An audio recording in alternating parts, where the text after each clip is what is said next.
तर आज करायची होती मला इडली. खूप दिवसानंतर इडली खावीशी वाटत होती आणि अद्वीच्या पप्पाची सुट्टी असल्यामुळे इडली नाही तर असं हप्पे वगैरे, डोसा वगैरे असं मी काही ना काही वेगळं काहीतरी करत असते. असे इडली वगैरे डाळ वगैरे भिजत टाकली होती आणि मग थोड्या वेळाने मला कपाट आवरायचं होतं, कारण कपाट एवढं शिफ्टिंगमुळे तेव्हा आवरलं, नंतर परत आवरायलाच घेतलं नाही. अद्दू मध्ये सर्वात पहिले शूटमध्ये येऊन जातो आणि नंतर अशा प्रकारे मी कपाट वगैरे आवरायला घेतलं आणि एवढं कपडे अस्तव्यस्त पडले होते आणि अद्दूचं तर असे पडले होते आणि तुम्ही बघू शकता.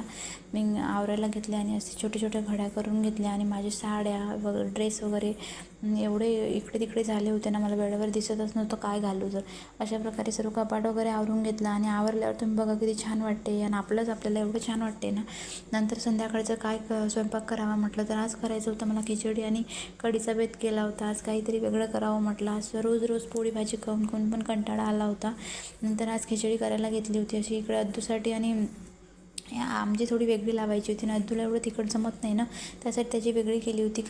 टोमॅटो, बीट, काकडी वगैरे सर्व टाकून आणि नंतर अशा प्रकारे मी कढी करायला घेतली होती साईडला. इकडे मी कढी कशी करते तर मी पहिले ताक नव्हतं तर मी दह्याचीच कढी बनवली होती. आज सर्वात पहिले कोमट पाणी घेऊन त्यामध्ये मी दही वगैरे टाकला आणि बेसन असं हलवून ठेवते साईडला आणि अशा प्रकारे नंतर कढी वगैरे करून घेतली.